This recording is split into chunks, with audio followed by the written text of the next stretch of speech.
성령 강림주일 맞이하여 오늘 우리에게 주신 하나님의 말씀은 신약성경 갈라디아서 3장 1절에서 7절까지의 말씀이 되겠습니다. 제가 가진 성경은 신약성경 303면에 기록되어 있습니다. 신약성경 303면에 기록된 갈라디아서 3장 1절에서 7절까지의 말씀입니다. 이 기록된 계시의 말씀을 봉독하는 중에 살아계신 하나님의 음성을 모두 다 함께 들으실 수 있기를 바랍니다. 하나님의 말씀입니다. 어리석도다 갈라디아 사람들아, 예수 그리스도께서 십자가에 못 박히신 것이 너희 눈앞에 밝히 보이거늘 누가 너희를 꾀더냐? 내가 너희에게서 다만 이것을 알려 하노니 너희가 성령을 받은 것이 율법의 행위로냐 혹은 듣고 믿음으로냐? 너희가 이같이 어리석으냐? 성령으로 시작하였다가 이제는 육체로 마치겠느냐? 너희가 이같이 많은 괴로움을 헛되이 받았느냐? 과연 헛되냐? 너희에게 성령을 주시고 너희 가운데서 능력을 행하시는 이의 일이 율법의 행위에서냐 혹은 듣고 믿음에서냐? 아브라함이 하나님을 믿음에 그것을 그에게 의로 정하셨다 함과 같으니라. 그런즉 믿음으로 말미암은 자들은 아브라함의 자손인 줄 알지어다. 아멘. 17세기 영국의 청교도 신앙가이며 철로 욕장을 지으신 존 버년 목사님의 일화를 하나 소개합니다. 이분이 당시에 국왕의 명을 어긴 죄로, 정확히 말하면 복음을 전파했다는 이유로 감옥에 갇히게 됩니다. 평소에 이분을 존경하던 간수장이 목사님에게 감옥문을 열어주면서 부인과 가족을 보고 오라고 특별한 기회를 주었습니다. 존 버년 목사님은 고마운 마음으로 집을 향해 가다가 갑자기 다시 되돌아왔습니다. 그리고 이렇게 말했습니다. 호의는 무척 고맙지만 성령이 인도하는 길이 아니라서 그냥 다시 돌아왔습니다. 그로부터 1시간 후에 국왕이 감옥을 직접 시찰하면서 존 버년이 감옥에 있는 것을 확인한 후 돌아가게 됩니다. 만일 이 목사님이 그냥 집으로 갔다면 이 목회자와 간수장은 죽임을 당했을 것입니다. 이 사건 이후에 간수장은 존 버년 목사님에게 이렇게 말했다고 합니다. 이제 제가 목사님께 가시라 오시라 하지 않을 테니까 성령의 인도하심을 따라 가시고 싶을 때 가셨다가 오시고 싶을 때 오셔도 좋겠습니다. 깊이 생각해 보시기 바랍니다. 성도 여러분, 나는 성령의 존재와 역사를 믿으며 성령께 삶을 의탁하며 오늘을 살아가십니까?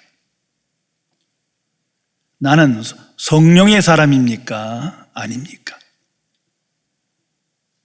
나는 성령께서 나와 함께 하시며 내 안에서 역사하심을 확신하며 이 일의 증인으로 오늘을 살아가십니까?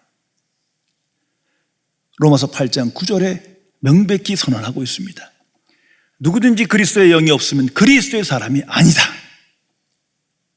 이것을 우리의 삶에 적용해 보면 그 누군가가 아무리 신앙생활 열심히 하고 봉사를 하고 전도를 하고 심지어 목회자이며 선교자이고 또는 신학자라 할지라도 그는 한낱 종교인이지 구원받은 하나님의 자녀가 아니라는 선포입니다.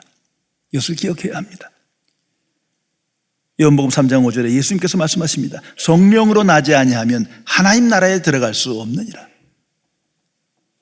성령의 역사 없이는 누구도 거듭날 수도 없고 하나님의 자녀 될 수도 없고 천국에 들어갈 수 없는 겁니다. 이 얼마나 중요한 성령의 역사입니까? 저명한 복음주의 신학자인 제임스 패커 목사님이 쓰신 Taking God Seriously, 하나님께 진지하라는 책에서 오늘날 성령의 역사에 대한 인식이 교회에 부재할 때 항상 교회는 큰 위기를 다음과 같이 맞이한다 강조하고 있습니다. 첫째, 제도주의다. 둘째, 형식주의다. 셋째, 도덕주의다. 넷째, 전통주의다. 오늘도 전통제도 관습에 그냥 빠지게 된 거예요. 한마디로 인간이 만든 세상의 종교와 같이 변질되어 가고 있다는 것을 지적하고 있습니다. 성도 여러분, 교회는 말씀과 성령의 역사가 일어나고 나타나는 곳입니다. 이건 신비로운 곳입니다. 하나님의 교회는 오직 하나님의 복음과 성령의 역사로 말미암아 구원의 역사, 거듭남의 역사가 일어나는 것입니다. 이것을 항상 기억해야 합니다. 18세기 프랑스의 사상가인 루소는 성령이 없는 사람이 무엇에 움직이는가? 라는 질문에 스스로 아주 쉽게 간략하게 이렇게 답합니다. 10살 때는 과자에 움직이고, 20살 때는 연인에 움직이고, 30살 때는 쾌락에 움직이고, 40살 때는 야심에 움직이고, 50살 때는 탐욕에 움직인다. 나는 무엇에 움직이며 무엇에 이끌려 오늘을 살아가십니까? 분명 거듭난 그리스도인은 성령에 이끌리며 성령의 지배 아래 믿음으로 오늘을 살아갑니다. 자신은 육체에 끌리지 아니하고 이기적인 탐심에 매이지 않습니다. 다시는 세상 중심의 삶을 살아가지 않습니다. 하나님의 사람은 천국을 바라보며 영의 생각에 이끌려 하나님께 순종하며 오늘을 살아가는 사람입니다. 이 사실을 항상 기억해야 합니다. 오늘 성경 말씀에 내가 너희에게 다만 이것을 알려 하노니 너희가 성령을 받은 것이 율법의 행위로냐 혹은 듣고 믿음으로냐 하는 말씀이 있습니다. 다만 이것을 알려 하노니 The only thing, 꼭 이것을 알아야 되겠다. 이것만은 교회가 교회됨에 사활을 거는 시금석이다. 이 중요성을 말하고 있습니다. 사도 바울이 세운 갈라디아 교회, 위대한 사도가 세운 초대교인 갈라디아 교회를 향하여 질문하고 있는 겁니다. 이 중요성을 선포하기 위해서 성령을 받은 것이 율법의 행위로냐 아니면 듣고 믿음으로냐, 아주 강하게 이 중요성을 말합니다. 왜냐하면 성령의 역사에 대한 인식이 잘못되면 교회가 영적으로 타락하게 되고 그리스도인의 삶이 무너지게 됩니다. 열심만 남고 이건 하나의 종교기관이 되기 때문이에요. 그래서 아주 강하게 말합니다. 어리석도다. 이같이 어리석으냐? 누가 너희를 꾀더냐? 정말 탄식하듯이 애통하는 마음으로 하나님의 말씀을 선포하고 있습니다. 성도 여러분, 성령의 역사에 대한 인식이 잘못되면 메시지도 잘못되고 모든 삶이 무너진다는 사실을 항상 기억해야 합니다.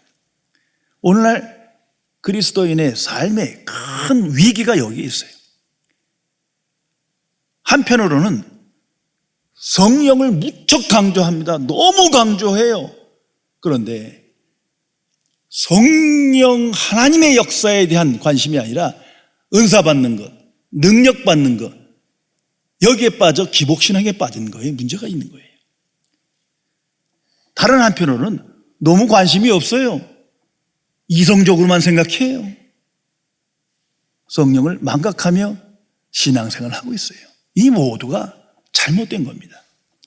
그 예수님께서 산상투훈을 통해서 그 결론으로 말씀하지 않습니까? 주여 주여 하는 자마다 나 천국 들어가지 못한다. 선지자 노릇을 해도 능력을 많이 행해도 귀신을 많이 쫓아내도 이쯤 되면 참으로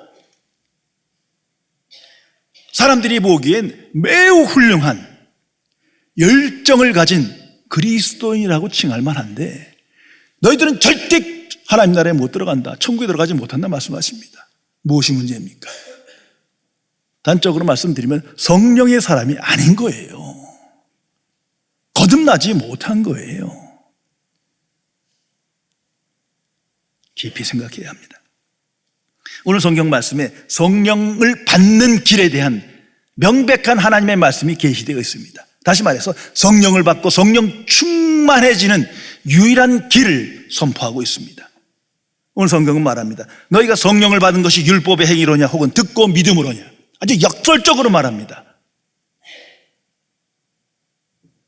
하나님의 복음을 듣고 믿음으로 되어지는 것을 선포하는 것입니다.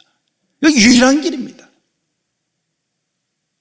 오직 하나님의 복음, 그리스도의 복음, 은혜의 복음을 듣고 믿음으로 성령을 받을 수 있고 성령 충만에 이를 수 있어요. 거기다 하나만 더 보태면 듣고 믿고 기다리는 거예요. 그 외에 다른 길이 없어요. 아주 심플한 명료한 메시지입니다. 여기서 흔들리면 안 됩니다. 초대교회를 한번 생각해 보세요. 사도행전 2장에 자세히 기록됩니다. 어느 날 갑자기 사도 베드로가 선포한 하나님의 복음을 듣고 그때 성령이 임하여 거듭남의 역사가 일어나 초대교회, 기독교가 시작되는 겁니다. 이건 계시적인 것, 이와 같이 성령이 역사하는 겁니다. 전 세계로 복음이 전해지는 계시적인 사건인 고넬료, 로마의 백부장, 그에 관한 기록이 사도행전 10장에 기록되어 있습니다. 그도 사도 베드로의 복음을 듣고 믿을 때 성령이 임하여 거듭남으로 하나님의 사람이 됩니다. 이와 같이 모든 그리스도인은 오직 복음을 듣고 믿음으로 성령을 받고 성령 충만에 이르게 되는 겁니다. 이거 절대 잊어서는 안 됩니다. 성령을 우리에게 주신 건 하나님의 선물입니다. 하나님의 주도적인 역사예요. 그것을 우리는 은혜라고 합니다. 하나님만이 하실 수 있는 그 무엇이기 때문에. 그래서 성령을 받은 사람은 그 사실을 알기에 하나님께 감사하는 거예요. 은혜 중심의 삶을 사는 거예요. 왜? 은혜로 말미암아 내가 성령을 받았기 때문에. 그리고 믿음으로, 믿음의 생각으로 하나님께 영광 돌리는 삶을 살아가게 됩니다. 오래전의 일입니다. 제가 미국에서 한 신학교에서 성령론을 한 학기 가르친 적이 있어요.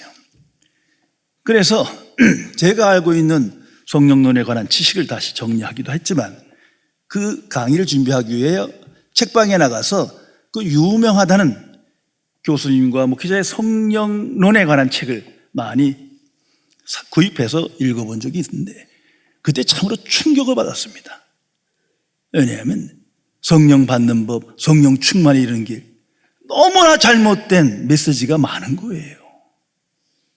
그 결과 목회자들이 잘못된 성령론에 대한 인식을 가지고 교회가 위기를 맞게 됩니다. 간단히 3가지를 말씀드리면 이런 거예요. 헌신을 통해서 성령을 받을 수 있다. 하나님 향하여 열심히 봉사하고 선행을 많이 베풀고 헌금도 많이 하고 구제활동을 많이 해야 복을 심어야 복을 받듯이 그래야 성령을 받을 수 있다. 이게 논리적으로는 맞는 것 같지만 이건 거짓입니다. 성령의 능력, 성령의 은사, 내가 아무리 열심히 해도 안 되는 거예요. 그게 무슨 은혜예요? 그걸 종교라고 그러는 거예요. 그런데도 이런 말이 통해요. 오늘 대다수의 교회들이 이 잘못된 성령론의 인식에 빠져 있는 거예요.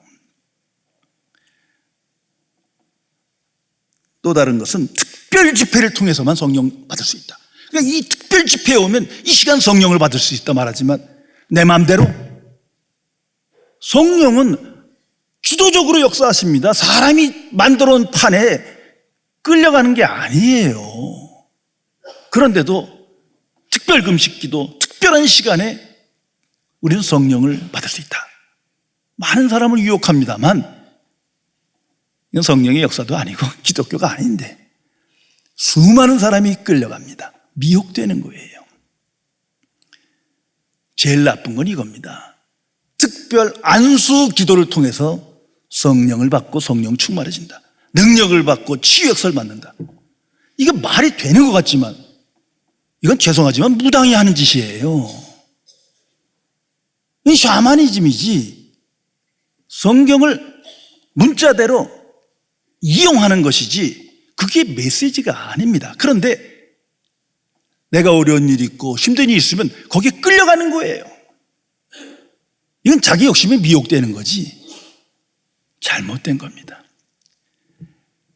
제가 그 당시에 제 나름대로는 육체에 가신 거예요. 전 목 디스크 때문에 전 수십 년을 고생하고 있는데 요즘도 좀 간혹 불편함을 겪고 있어요. 뭐 많은 약도 먹고 뭐 치료도 받고 하지만 잘 낫지 않는 거거든요. 이거 거의 뭐 안 낫는 거예요.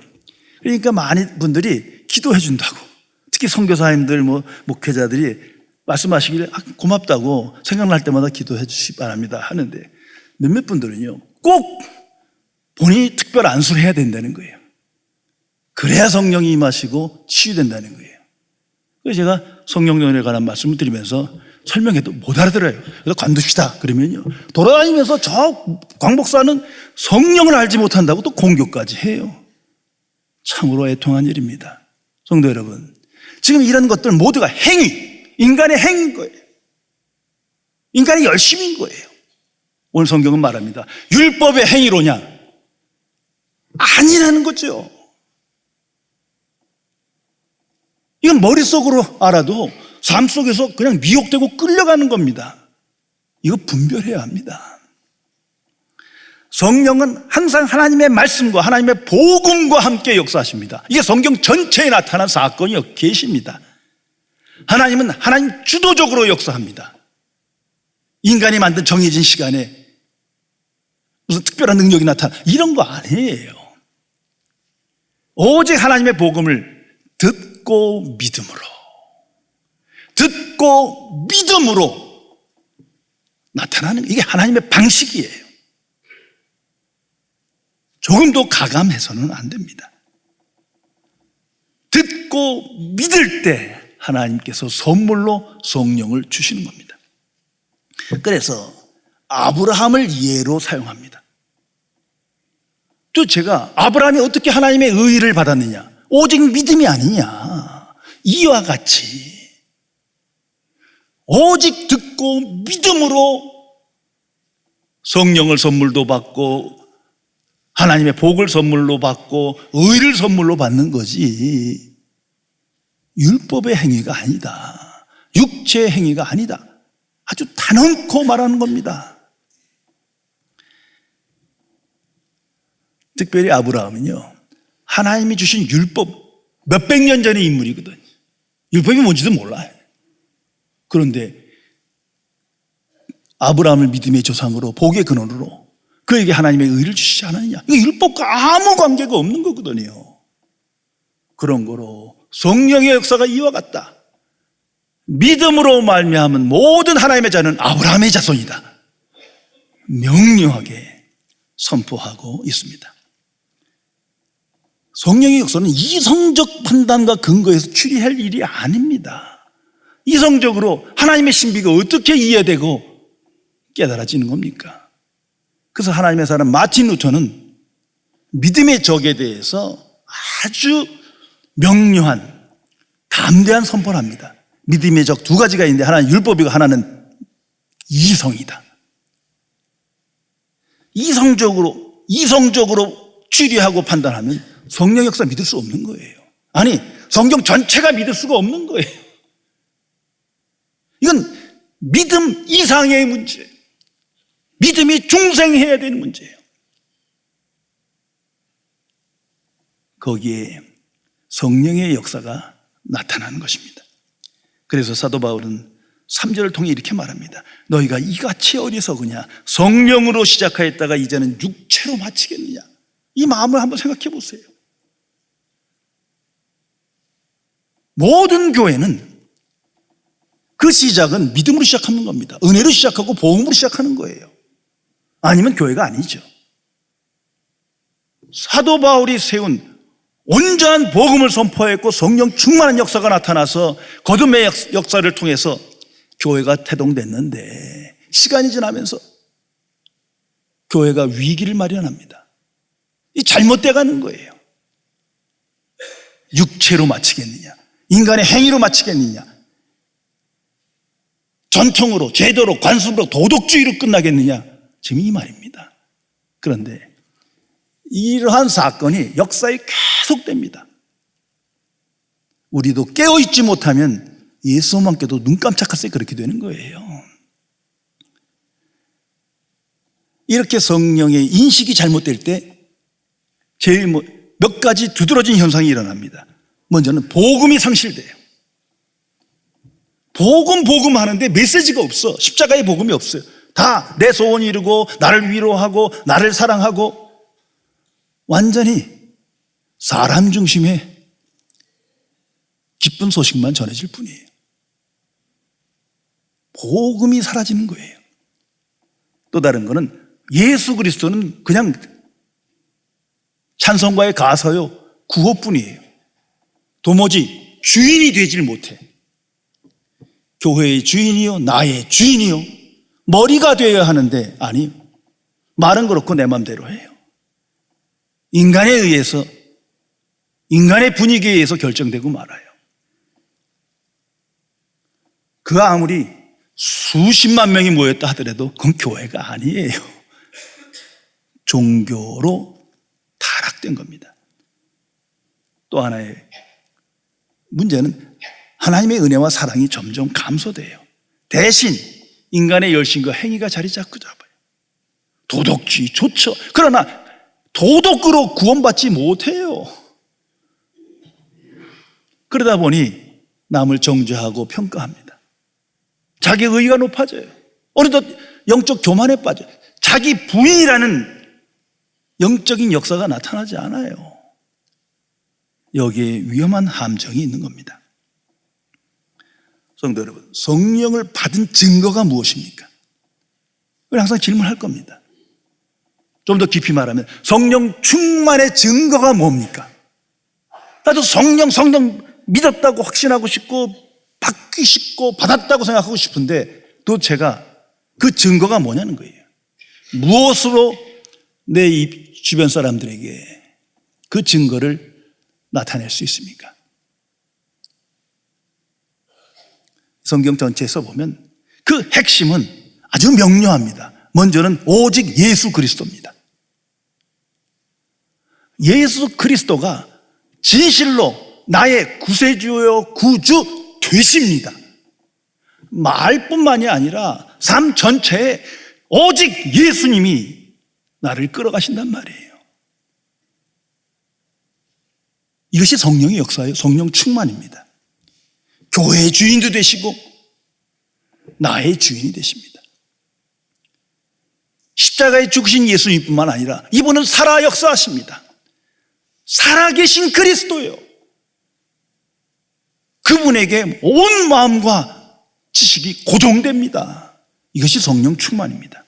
그래서 그리스도를 아닌 지식의 충만함에 이르게 됩니다. 예수님이 누구시고 무슨 일을 하셨고 지금 어떻게 역사하시는지를 깊은 관심을 갖게 되는 거예요. 이것이 성령의 역사입니다.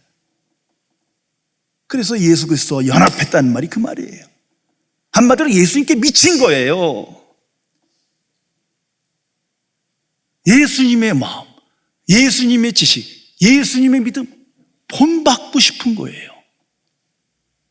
이것이 성령의 역사의 증거입니다. 또 다른 하나는 성경입니다. 정말로 성경이 하나님의 권세, 하나님의 말씀으로 믿어지게 되는 거예요. 이렇게 한번 생각해 보세요. 저 사람은 나보다 믿음이 좋다. 저 목회자는 참으로 나랑 다른 믿음을 가졌나 보다. 뭐가 다른 것 같아요? 신학 공부도 아니에요. 오랜 기간도 아니에요. 질문에 질문하면 딱 하나만 남아요. 그분은 성경을 믿는 거예요. 정말 믿어. 그게 다르더라고요. 정말 성경을 하나님의 말씀으로 믿어요. 그래서 하나님 말씀만이 진리인 거예요. 그 외의 건 진리가 아니에요. 갖다 붙이지 마세요. 진리 같은 것들이에요. 신학적으로 말하면 부분적 진리인 거지 온전한 진리가 아니에요. 오직 하나님의 말씀만이 진리인 거예요. 성령은 진리의 영이십니다. 그래서 우리에게 하나님의 말씀만이 오직 참 진리임을 가르쳐주고 생각나게 하십니다. 그때부터 분별력이 생기는 거예요. 그리고 성경을 가까이 하는 거예요. 성경을 통해서 하나님의 말씀을 분별하며 말씀을 듣는 거예요. 그것이 증거예요. 이것이 성령을 받은 증거예요. 성령 충만의 증거입니다. 또 다른 하나는 이 세상에 살지만 세상에 속하지 않은 걸 알아요. 그래서 세상에 있지만 영생의 삶을 살아갑니다. 육체의 생명이 아닌 영생이 내게 주어졌음을 예수님의 말씀대로 믿어요. 더 이상 나 중심, 세상 중심이 아니에요. 어차피 썩어질 거예요. 사라질 거예요. 영원한 삶, 영원한 하나님이 사시는 생명을 바라보며 그 약속을 믿으며 영의 생각에 이끌려 오늘을 살아갑니다. 예수님이 말씀하신 대로 하나님의 나라와 하나님의 의를 먼저 구하라. 이게 어느덧 내 안에 이루어지게 되는 거예요. 내 기도 제목이 됐어요. 성령을 받은 거예요. 성령께서 내게 역사하시고 계시는 겁니다. 위대한 신학자로 알려진 어거스틴의 일화를 하나 소개합니다. 이분이 젊은 날 만이교에 빠져서 무척 방탕한 생활을 하신 적이 있습니다. 그때 밀라노에 갔다가 당대에 하나님의 사람 암브로스 주교를 만납니다. 큰 사건입니다. 그 암브로스 주교는 높은 학식을 지녔고 또한 굳센 믿음을 가진 훌륭한 하나님의 사람이었어요. 그런데 이 어거스틴은 어려서부터 학식에 깊은 관심을 가진 거예요. 이 지식을 쫓는 사람이었어요. 그래서 그를 만나서 이렇게 청했다는 겁니다. 저는 감독님의 높으신 덕망과 지식을 배우고 싶어서 찾아왔습니다. 암브로스 주교는 말합니다. 잘 오셨습니다. 그러나 제게는 당신에게 전해줄 아무런 지식도 없습니다. 다만 제가 줄 수 있는 것은 예수 그리스도의 복음뿐입니다. 그때 어거스틴은 이렇게 말했답니다. 저는 기독교에 관심 없어요. 예수님의 복음 관심 없습니다. 전 만이교 신자입니다. 저는 단지 주교님의 높은 학식 그것을 배우고 싶습니다. 그때 암브로스는 다시 말합니다. 알고 있습니다. 그러나 성령께서 선생의 마음을 변화시켜 주실 것입니다. 매주일 나오셔서 저희 설교를 들어주세요. 어거스틴이 정말 계속해서 그 교회에 나가고 그의 설교를 듣는데 어느 날 갑자기 마음의 변화를 받아 하나님의 사람이 됩니다. 성령의 사람으로 위대한 신학자로 하나님의 사람으로 역사에 남게 됩니다. 성도 여러분, 성령을 받는 길, 성령 충만에 이르는 길 미혹되지 마세요. 성경 말씀 그대로 심플한 거예요. 하나님의 복음을 듣고 믿음으로, 그리고 믿음으로 기다리는 것뿐입니다. 성도 여러분, 예수 그리스도와 연합한다는 것은 추상적인 게 아니에요. 예수 그리스도 안에 살아간다는 것은 복음과 성령의 역사로 말미암아 살아가는 것을 의미합니다. 왜냐하면 그 복음은 그리스도의 복음이요 성령은 그리스도의 영이기 때문이에요. 오늘 살아계신 그리스도, 부활하신 그리스도께서 성령을 통하여 역사하십니다. 이것이 기독교의 진리요 선포입니다. 그 성령이 아니라면 아무리 공부 많이 해도 성경을 통해 하나님 말씀 듣지 못합니다. 아무리 애쓰고 헌신하고 착하게 살아도 죄사함 받지도 못하고 거듭나지도 못하는 겁니다. 성령의 역사가 없다면 의와 평강과 신학을 누리지도 못하고 알지도 못합니다. 성령의 역사가 없다면 바른 기도도 할 수 없거니와 기도해도 응답받지 못하는 거예요. 성령의 역사가 없다면 하나님과 동행하는 삶을 살 수도 없고 하나님이 주신 복을 누리지도 못합니다. 성령의 역사가 없다면 무엇보다도 복음의 증인으로 오늘을 살아가지 못합니다. 그래서 거듭난 그리스도인은 이 세상 속에서 세상이 모르는, 아무리 설명해도 믿지 않는 성령의 역사의 증인으로 살아가는 겁니다. 나는 성령의 역사 속에 거듭났고 하나님의 백성 되었다. 내게는 성령 하나님이 함께 하신다. 선포하고 증거하며 기도하며 오늘을 살아가게 됩니다. 성령의 역사 없이는 거듭남도 없고 천국에 들어가지 못한다 사실 너무나 잘 알고 있기 때문이에요. 그래서 성령의 사람은, 성령 받은 사람은 매일매일 성령께 기도하는 거예요. 아침부터 저녁까지 성령님 나와 함께 하소서, 성령님이 이 기도를 들어주소서, 성령님 나를 새롭게 하소서, 성령이시여 내 마음을 변화시켜 주소서, 성령이시여 예수 그리스도께 내 눈과 마음이 고정되게 해주세요. 성령이시여 내게 은혜로 주신 말씀이 기억나게 해주세요. 이 말씀을 담대히 말할 수 있게 해주세요. 성령이시여 이 미천한 죄인을 불쌍히 여기시사 함께 해주세요. 매일매일 성령께 삶을 의탁하며 오늘을 살아가게 됩니다. 진리의 영신 성령께서 하나님의 자녀와 함께 하신다 약속하십니다. 그 성령께서 그리스도인을 항상 예수 그리스도께로, 살아계시고 부활하신 예수 그리스도께로 인도합니다. 그리고 그리스도를 아는 지식의 충만함에 이르게 하시사 그리스도의 증인으로, 복음의 증인으로 하나님께 순종하며 오늘을 살도록 인도하십니다. 기도하시겠습니다. 전지전능하신 은혜 하나님, 오직 주의 복음과 성령의 역사로 말미암아 하나님의 자녀 되었건만 아직도 성령의 존재와 역사에 대한 불확실과 의심과 회의 속에 살며 성령의 증인으로 살지 못하는 미천한 죄인을 불신앙의 삶을 용서하여 주옵소서. 성령께서 주의 복음을 듣고 믿는 자 안에 함께 하시며 날마다 우리를 그리스도께로 인도하며 그리스도와 동행하는 삶으로 인도하며 새롭게 하심을 믿음으로 확신하며 체험하며 증거할 수 있도록 함께하여 주옵소서. 이 세상이 들어도 듣지 못하고 영접할 수 없는 성령의 역사를 우리는 하나님의 자녀답게 천국 백성답게 믿음으로 확신하며 성령의 약속을 믿으며 성령의 역사의 증인으로 승리하는 삶을 살아갈 수 있도록 함께하여 주옵소서. 우리 주 예수 그리스도의 이름으로 간절히 기도드리옵나이다. 아멘.